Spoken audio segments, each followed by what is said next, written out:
नमस्कार, आप सभी का स्टडी प्लस के इस यूट्यूब चैनल में स्वागत है। इस वीडियो के माध्यम से दोस्त मैं एक नया सेगमेंट स्टार्ट करने जा रहा हूँ और वह होगा आपका टीचर्स के लिए। और जो पीजीटी का एग्ज़ाम होने को है, जो इसका फॉर्म आ चुका है झारखंड में, उसको लेकर के मैं ज्योग्राफी सब्जेक्ट को लेकर के सारा डिटेल्स, सारा सिलेबस में कंप्लीट करवाने का कोशिश करूँगा। और सारा का सारा ये जो लेक्चर होगा, ये आपका पीडीएफ बेस्ड होगा। और ये सारे पीडीएफ आप लोगों को स्टडी प्लस के जो भी टेलीग्राम ग्रुप में जुड़ेंगे उन सभी को प्रोवाइड कर दिया जाएगा। और इसमें बेसिकली जो मेरा फोकस रहेगा वो सारा चीज़ें आपका बाइलिंगुअल रहेगा।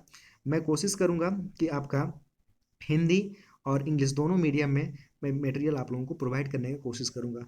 सबसे बेस्ट जो बुक होता है उन सारे बुक से कंपाइल करके सारे नोट्स आप लोगों के लिए तैयार करके मैं आप लोगों तक पहुँचाने की कोशिश करूँगा। आप लोगों से बस मेरा इतना ही रिक्वेस्ट रहेगा कि आप लोग इस चैनल को सब्सक्राइब करके रख लीजिए, क्योंकि ये आपके लिए बहुत ही फ्रूटफुल और बेनिफिशियल होने वाला है। जैसा कि आप लोग देख रहे होंगे, मैं सिलेबस का पहले चर्चा कर लेता हूँ थोड़ा सा कि हमें पढ़ना क्या है और किस तरह से हम लोग पढ़ेंगे। इन तमाम चीज़ों पर हम बात करेंगे इस वीडियो के माध्यम से। और आप यकीन मानिए कि मैं कोशिश मेरा हमेशा यही रहेगा कि आप लोगों को बेहतर से बेहतर मटेरियल प्रोवाइड कर पाऊँ, क्योंकि मैं जो सिलेबस देख पाता हूँ दोस्त, मैं आपको फ्रेंकली और स्ट्रेट फॉरवर्ड बताना चाहूँगा। आपका जो सिलेबस है, ये आप जेपीएससी का सिलेबस अगर आप देखेंगे तो बहुत सारी चीज़ें आपको देखने को मिलेगा इसका टॉपिक। यूपीएससी का अगर आप सिलेबस देखेंगे, जो कि आपका अगर ऑप्शनल अगर ज्योग्राफी है यूपीएससी में, तो भी ये तमाम चीज़ें आपको पढ़ने को देखने को मिलेगा। लेकिन मैं कोशिश करूंगा कि आप लोगों को टीचर वाले एप्टीट्यूड से, टीचर वाले एटीट्यूड से मैं पढ़ाने की कोशिश करूंगा, ताकि ये तमाम चीज़ों का आप ऑब्जेक्टिव आप लगा पाएंगे। आप हमारे साथ बने रहिएगा एंड तक इस वीडियो में। हम लोग यहाँ पे देख रहे हैं, पहले है प्राकृतिक भूगोल, यानी इसे इंग्लिश में बोलते हैं हम लोग फिजिकल ज्योग्राफी। फिजिकल ज्योग्राफी में हमें यहाँ पे 5 सेक्शंस पढ़ने हैं। सबसे पहला हमें पढ़ना है दोस्त भू आकृति भूगोल। भू आकृति भूगोल को जैसा कि हम लोग अंग्रेजी में बोलते हैं जियोमॉर्फोलॉजी। जियोमॉर्फोलॉजी में मुख्य रूप से हमें अर्थ के बारे में पढ़ना है कि अर्थ का भूपटल का, जैसे हम लोग प्लेट टेक्टोनिक थ्योरी के बारे में पढ़ते हैं कि अर्थ का निर्माण कैसे हुआ, इसका इवोल्यूशन कैसे हुआ, पृथ्वी का आंतरिक संरचना कैसा है, प्लेट टेक्टोनिक थ्योरी क्या होता है, ज्वालामुखी क्या है, सेल अपर्दन क्या है, डेविस का सिद्धांत क्या है। इन तमाम चीज़ों पर हम लोग बात करेंगे। वह सेक्शन होगा हमारा जियोमॉर्फोलॉजी। इसी तरह से हमारा जलवायु विज्ञान के बारे में जब हम बात करेंगे, क्लाइमेटोलॉजी के बारे में, तो इसमें हम लोग वायुमंडल की संरचना के बारे में बात करेंगे। इसके कौन कौन से कंपाउंड्स हैं, जो संयोजन जिसे बोलते हैं। उसके बाद हम लोग यहाँ पे एयर फ्रंट्स के बारे में बात करेंगे, जिसे हम लोग हिंदी में बोलते हैं वायु संहिताएं। और ये सीमा सीमाग्र चक्रवात, और इन तमाम चीज़ों पर हम लोग बात करेंगे। कॉपेन, ये बहुत ही इंपॉर्टेंट है आपका। और थॉवेंट भुजल, ये आपका दोनों जो थ्योरम है बहुत ही इंपॉर्टेंट है, इस पर हम लोग बात करें। क्लाइमेटोलॉजी में अगर सबसे ज़्यादा क्वेश्चन जो आने का प्रोबेबिलिटी रहता है आप लोगों का, ये जो दोनों आप देख रहे होंगे यहाँ पे थ्योरम, ये आपका कॉपेन का और थॉर्नवेट का, ये बहुत इंपॉर्टेंट है। और संरचना से यहाँ सबसे ज़्यादा क्वेश्चन आते हैं। साथ ही साथ हम लोग थर्ड सेक्शन से बात करेंगे सॉयल एंड वेजिटेशन के बारे में। बहुत इंपॉर्टेंट है ये आपका। सॉयल एंड वेजिटेशन के बारे में पढ़ेंगे हम लोग कि आखिर पृथ्वी का सेक्शंस, यानी मान लीजिए हम लोग यहाँ पे बात करें कि अगर पृथ्वी है तो पृथ्वी का 0 डिग्री से ऊपर का और नीचे की एरिया में किस तरह से, कहाँ पे किस तरह का वातावरण है, किस तरह का सॉइल है, किस तरह का वेजिटेशन होने की संभावना है, वातावरण क्या है, इन तमाम चीज़ों को हम लोग देखेंगे। ओशनोग्राफी के बारे में हम लोग जब पढ़ेंगे तो ओशनोग्राफी में बहुत सारी चीज़ें आएगा कि आखिर जिस तरह से हम लोग अर्थ के बारे में पढ़ते हैं, उसी तरह से हम लोग ओशनोग्राफी में पढ़ेंगे कि महासागर का उचावच, जिसे हम लोग एक प्रकार सी फ्लोर स्प्रेडिंग सिस्टम जिसको बोलते हैं, सी फ्लोर स्प्रेडिंग, ये सब चीज़ों को हम यहाँ पे देखेंगे। उसके बाद लवणता देखेंगे, कहाँ पे जो समुद्र में है, कहाँ पे आपका सैलिनिटी ज़्यादा है, कहाँ की किस धाराएं, ठंडी धाराएं कहाँ पे, गर्म धाराएं कहाँ पे, ज्वार, इन तमाम चीज़ों को हम लोग यहाँ पे देखेंगे इस सेक्शन में। मैं आप लोगों को इतना यकीन दिलाता हूँ कि सारे नोट्स आपको बहुत बेहतर तरीके से प्रोवाइड करवाया जाएगा। आप लोग सिर्फ विश्वास बनाए रखिए। यहाँ पे इकोसिस्टम के बारे में पढ़ना है, यानी आप इन्वायरमेंट पढ़ेंगे तो बहुत सारा चीज़ों आपको देखने मिलेगा। इकोसिस्टम में आपको, जैसे इकोसिस्टम है, बायोडाइवर्सिटी है, इन सब चीज़ों को देखना है, इसमें कौन कौन से कंपाउंड हैं। और साथ ही साथ जो बायोडाइवर्सिटी, जो आपका डिसबैलेंस हो रहा है, असंतुलन हो रहा है, उसके बारे में पढ़ना है। पर्यावरण प्रदूषण के बारे में पढ़ना है, इसमें आपका सॉयल पॉल्यूशन हो जाएगा, एयर पॉल्यूशन हो जाएगा, वाटर पॉल्यूशन हो जाएगा, साउंड पॉल्यूशन हो जाएगा। ये सारी चीज़ें के बारे में यहाँ पे पढ़ने को देखने को मिलेगा। ये हमारा टोटल फिजिकल ज्योग्राफी की बात हुआ। टोटल जो हमारा 5 सेक्शन से है वो आपका फिजिकल ज्योग्राफी का है। फिजिकल ज्योग्राफी अगर आप लोग समझ लिए अच्छा से, क्योंकि ज़्यादातर स्टूडेंट का जो प्रॉब्लम्स होता है वो फिजिकल ज्योग्राफी में होता है। फिजिकल ज्योग्राफी थोड़ा समझने में टेक्निकल और साइंटिफिक लगता है लोगों को, बट मैं कोशिश करूंगा इसको बहुत ही लेमन लैंग्वेज में, बहुत ही सरल भाषा में आप लोगों को समझा पाऊँ। उसके बाद अगर थोड़ा सा इजी सब्जेक्ट के रूप में या इसी इजी सेक्शंस के रूप में अगर देखा जाए तो ह्यूमन ज्योग्राफी के बारे में कहा जाता है और इकोनॉमिक ज्योग्राफी के बारे में कहा जाता है। ह्यूमन ज्योग्राफी में हम लोग देखेंगे कि डेवलपमेंट ऑफ ज्योग्राफिकल थॉट्स, यानी भौगोलिक चिंतन का जो विकास कैसे हुआ, इसके यहाँ पे यूरोपियन का क्या थॉट्स था, ब्रिटिशर्स को जो ब्रिटिश जो आपका भूगोल ज्ञाता है उनका क्या योगदान रहा, इन सभी चीज़ों पर हम बात करेंगे। नियतिवाद के बारे में बात करेंगे, संभववाद के बारे में बात करेंगे, इन तमाम चीज़ों पर हम बात करेंगे। यहाँ पे देखिए भूगोल में मात्रात्मक और व्यवहारात्मक, आप लोग देखेंगे क्वांटिटी और क्वालिटी, या फिर ग्रोथ एंड डेवलपमेंट, इसमें डेवलप क्या डिफरेंसेस होता है, इन सब चीज़ों पर भी बात करेंगे। उसके बाद ह्यूमन ज्योग्राफी की बात करें तो मानव भूगोल के बारे में, मानव भूगोल में हम लोग अलग अलग चीज़ें हम लोग पढ़ेंगे। जैसे आप लोगों को पता है कि जैसे शहर में बहुत ज़्यादा आपको पोल्यूशन पॉपुलेशन देखने को मिलेगा, गांव में बहुत कम देखने को मिलता है। ये सब चीज़ें भी सेटलमेंट में हम लोग देखेंगे। यहाँ पे देखेंगे कि ह्यूमन ज्योग्राफी में कि HDI इंडेक्स कैसे बनाया जाता है, HDI क्यों निकाला जाता है, क्या HDI ह्यूमन डेवलपमेंट इंडेक्स से इसको तैयार करने के लिए कौन कौन से पैरामीटर्स इंपॉर्टेंट्स होते हैं। जैसे हम लोग कहते हैं कि हेल्थ हो गया, एजुकेशन हो गया, लोगों की फैसिलिटी जो होता है, एक्सेस टू रिसोर्सेज, इन तमाम चीज़ों को नज़र में रख करके हम लोग ह्यूमन ज्योग्राफी को पढ़ते हैं।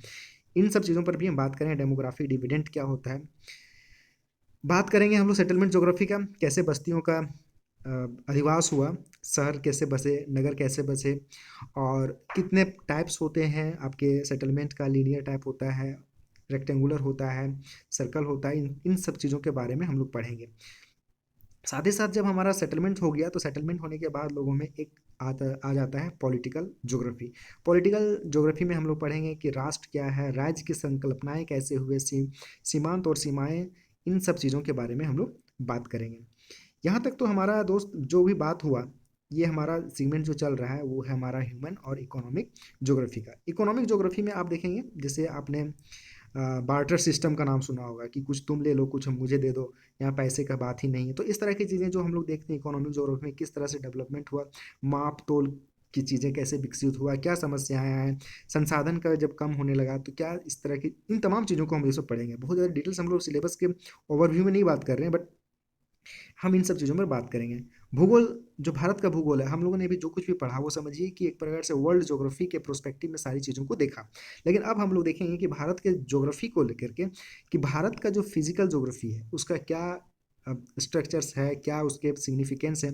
अगर आप 11th क्लास का अगर ज्योग्राफी देखेंगे तो आपको जो सेकेंड बुक है उसमें सारी चीज़ें आपका इंडिया का ज्योग्राफी के बारे में ही वर्णन किया गया है। इन सब चीज़ों के बारे में हम लोग देखेंगे। उसके बाद हम सेक्शन बी में अगर देखेंगे तो ह्यूमन पर्सपेक्टिव में देखेंगे, यानी ह्यूमन डेवलपमेंट को लेकर के इंडिया में किस तरह से ह्यूमन डेवलपमेंट हुआ, किस तरह से वृद्धि हो रहा है जनसंख्या का, इसकी समस्याएं क्या हैं, इन तमाम चीज़ों पर बात करेंगे। उसके बाद संसाधन की बात करेंगे, क्योंकि देखिए लोग जब बढ़ रहे हैं, सेटलमेंट्स बढ़ रहा है, तो संसाधन में किस तरह से स्कैरसिटी आ रहा है, भूमि को लेकर के, खनिज को लेकर के, और जीवीय संसाधन को लेकर के, समुद्र के संसाधन को लेकर के, इन सब चीज़ों पर भी हम लोग बात करेंगे। बायोडाइवर्सिटी पर भी बात करेंगे इसमें हम लोग, पारिस्थितिकी तंत्र पर, उसके समस्याओं पर भी बात करेंगे और उसको कैसे हम लोग रोक सकते हैं, इसका क्या हम रेटिफिकेशंस निकाल सकते हैं। एग्रीकल्चर के बारे में बात करेंगे, इंडिया में किस तरह के एग्रीकल्चर यहाँ पे पॉसिबल है, किस तरह की फसलें उगाई जाती है, किस एरिया में किस तरह के फसलों उगाए जाते हैं, और किस मिट्टी में उगाया जा पॉसिबल है, कहाँ पे किस तरह की खेती होती है, इन सब चीज़ों के भी बारे में हम बात करेंगे। साथ ही साथ हम लोग यहाँ पे देखेंगे कि इंडस्ट्रियल के बारे में, इंडिया में इंडस्ट्री का डेवलपमेंट कैसे हुआ, इंडस्ट्रियल बेल्ट कौन सा है, इंडस्ट्रियल का क्षेत्र कैसा है, क्यों आज गन्ना का जो ज़्यादातर खेती होता है वो आपका यूपी में होता है, वो भी आपका वेस्ट साइड में होता है, दिल्ली के रीजन के साइड में होता है, उधर की क्लाइमेट क्या है, उधर आपका इंडस्ट्रियल बेल्ट कैसे डेवलप हुआ, इन सब की बात करेंगे। मुंबई जो है इतना हाईली डेवलप इकोनॉमिकल सिटी कैसे बना, वाराणसी कैसे डेवलप हुआ, नदियों के किनारे शहरों के बसने का रीजन क्या था, इन तमाम चीज़ों पर हम लोग बात करेंगे और ये हमारे इंडस्ट्रियल में बात करते हुए चलेंगे। इसी तरह से हम जब बात कर रहे हैं कि आखिर वाराणसी के किनारे में, यानी गंगा के किनारे में जो बसा हुआ शहर है, आखिर कैसे बसा, तो ट्रांसपोर्ट की फैसिलिटी उन लोग सबसे पहले कैसे क्या चीज़ लेते थे, इन सब चीज़ों के लेकर के ट्रेड विकसित हुआ। ट्रेड विकसित होने के साथ साथ में बात होता है हमारा शहर का डेवलपमेंट, तो इन तमाम चीज़ों पर बात करेंगे। फिर रोड की यहाँ पे देखेंगे हम लोग जो ट्रांसपोर्ट का है, रेलवे के बारे में पढ़ेंगे, उसके बाद एयरवे के बारे में पढ़ेंगे, फिर वाटरवे के बारे में पढ़ेंगे, इन तमाम चीज़ों के बारे में हम लोग पढ़ेंगे। और अभी एक चल रहा है हमारा पाइप वे जो उसके पाइप के थ्रू सारी चीज़ें डिलीवर्ड की जाती है, बट ये आपको 12th क्लास का भी ज्योग्राफी में देखने को मिलेगा, जो ह्यूमन ज्योग्राफी है उसमें आपको देखने। सेटलमेंट के बारे में मैंने बात किया, कैसे बस्तियाँ बन रही है, गंदी बस्तियों और ये सब चीज़ों पर भी हम बात करेंगे। और यहाँ पे रीजनल डेवलपमेंट एंड प्लानिंग, कैसे क्षेत्र का विकास हो रहा है, कैसे इसका प्लानिंग किया जाता है, पंचवर्षीय योजना के तहत क्या क्या इसमें योजनाएं लाई गई थी, इन तमाम चीज़ों पर बात करेंगे हम।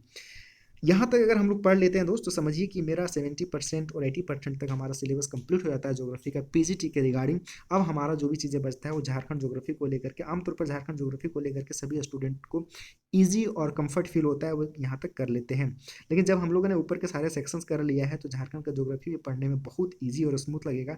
झारखंड में कौन कौन से विभाग हैं, मृदा का समूह क्या है, यहाँ पे किस तरह का जलवायु है, क्या सिंचाई के साधन है, यहाँ सूखाग्रस्त क्षेत्र कौन कौन से एरिया में ज़्यादा है, इसको रोकने का क्या क्या सिचुएशंस है, यहाँ पे आपदा के कारण कौन कौन से है, लोहा कहाँ पाया जाता है, तांबा अभ्रक, ये तमाम चीज़ों पर बात करेंगे हम लोग। यहाँ के उद्योग के बारे में, जैसे लोहा इस्पात को, सीमेंट को, एल्यूमिनियम को, इंजीनियरिंग लॉ, इन सेक्शंस को भी हम लोग देखेंगे। साथ ही साथ यहाँ पे यह भी देखेंगे कि झारखंड में जनसंख्या को लेकर के क्या डिस्ट्रीब्यूशन है।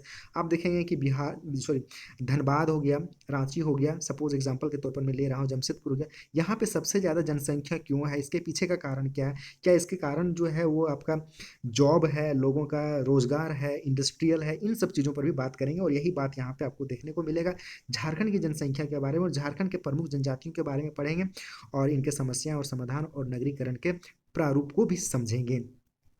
अब हम लोग देखते हैं यहाँ पे 5th सेक्शंस में क्या है कि विश्व भूगोल यानी वर्ल्ड ज्योग्राफी के बारे में हमें पढ़ना है। वर्ल्ड ज्योग्राफी को आधार मानते हुए बहुत ही बृहद प्राकृतिक क्षेत्र, जैसे कहने का मतलब है कि यहाँ पे बहुत ही कम्प्रीहेंसिव तरीके से हम लोगों को पढ़ना है, बहुत डिटेल्स में तो नहीं, लेकिन आखिर वर्ल्ड ज्योग्राफी के बारे में हम लोग को पढ़ना है, जिसमें कि वर्ल्ड ज्योग्राफी का आर्थिक आधार क्या है, मानव अनुकूलन क्या है, यानी बोल सकते हैं कि जो ह्यूमन लिविंग स्टैंडर्ड है, कंफर्टेबिलिटी है, इसके बारे में हम लोग बात करेंगे। विकसित देशों में, विकसित देशों के क्षेत्रीय भूगोल, जो भी अभी डेवलप किया है, जो डेवलप्ड कंट्री है, उन लोगों के पीछे का कारण क्या है, क्या वहाँ पे संसाधन बहुत ज़्यादा है, या फिर वहाँ पे संसाधन का जो मैनेजमेंट है वो अच्छा है, या फिर क्या कारण है कि उस सारे कंट्री अभी जो डेवलप्ड है, इसके पीछे का भौगोलिक दशाएं क्या है, भौगोलिक इसमें कॉन्सेप्ट क्या छुपा हुआ है, इन सब चीज़ों के बारे में बात करेंगे। और यहाँ पे तो सिलेक्टेड कंट्री का भी नाम दे दिया गया है, कनाडा, यूएसए, पश्चिमी यूरोप, रूसिया, जापान, ऑस्ट्रिया और न्यूजीलैंड, यही सब कंट्री के बारे में पढ़ना है और सिलेक्टिव चीज़ों को पढ़ना है, सिलेबस के आधार पर पढ़ना है, ज़्यादा फालतू की चीज़ें पढ़ने की हमें ज़रूरत नहीं है। यहाँ पे देखते हैं कि विकासशील देशों के बारे में, यहाँ पे कंट्री लिखा हुआ है, साउथ, दक्षिण पूर्वी एशिया, चीन, दक्षिण अफ्रीका, ब्राज़ील, इसके बारे में पढ़ना है। ये सब कंप्लीट जब हमारा हो गया, हाँ एक बात और भी आप लोगों को बताना चाहूँगा दोस्त, कि अगर आप लोग पढ़ रहे हैं ज्योग्राफी से तैयारी कर रहे हैं, तो आप लोग फिजिकल मैप और पॉलिटिकल मैप, ये दोनों मैप आप लोग जरूर रखिएगा, इंडिया का और वर्ल्ड का, क्योंकि इससे आपको बहुत ज़्यादा अंडरस्टैंडिंग बढ़ेगा और समझ पाएंगे चीज़ों को। उसके बाद हमारा आ जाता है कि टेक्निकल तरीके से, जैसे मैप के बारे में पढ़ना है, जैसे हम कोई भी चीज़ें दिखाना चाहते हैं मैप में, कहाँ पे डेजर्ट है, कहाँ पे हिल है, कहाँ पे सुखाड़ वाली एरिया है, कहाँ पे ट्रॉपिकल रीजन है, तो इन सब चीज़ों को हम लोग मैप में बहुत अच्छे से समझ पाएंगे। आप एटलस वाली बुक ले लीजिएगा, स्टूडेंट वाली जो आती है एटलस की बुक, वो ले लीजिएगा, मैप के लिए बहुत अच्छा रहेगा। उसके बाद चित्र के माध्यम से हम लोग समझेंगे, प्रोजेक्शंस के माध्यम से समझेंगे, और यहाँ पे जीआईएस जो टेक्नोलॉजी है आपका, इसके बारे में भी हम लोग पढ़ेंगे। सारी चीज़ों को हम लोग यहाँ पे देखेंगे, इसमें आपको ज़्यादा टेंशन लेने की बात नहीं है। 6th वाले सेक्शंस में सबसे ज़्यादा है कि ऊपर में जितने भी 5वां सेक्शन है, ये सारी चीज़ों आपको अच्छे से करना होगा। इन तमाम चीज़ों को कंप्लीट करने के बाद आपका ऑब्जेक्टिव होपफुली बहुत अच्छा से लग जाएगा। बाकी प्रीवियस ईयर्स के क्वेश्चंस भी लगाते रहिएगा और इस लेक्चर के साथ बने रहिएगा, आप लोगों को बहुत इंटरेस्ट आने वाला है। मिलते हैं कोई नए वीडियो में दोस्त, नए वीडियो में आने हम नेक्स्ट वाले जो वीडियो बनाएंगे उसमें मिलते हैं, और सिलेबस का सबसे पहला टॉपिक को लेकर के हम आप लोगों के साथ आएंगे। तब तक आप लोग क्या कीजिए, आप लोग चैनल को सब्सक्राइब कर लीजिए, जो भी सीरियस एस्पिरेंट्स हैं, पीजीटी के लिए ज्योग्राफी कैंडिडेट हैं, उन लोगों के साथ वीडियो को साझा कर सकते हैं। चैनल को नए हैं तो चैनल में भी सब्सक्राइब कर लीजिएगा। मैं लगातार कोशिश करूंगा आप लोगों को फ्री ऑफ कॉस्ट सारी चीज़ें बताने का, जहां तक मेरा डेवलप स्ट्रेंथ होगा। आप सभी का बहुत बहुत शुक्रिया, thank you very much, all the best.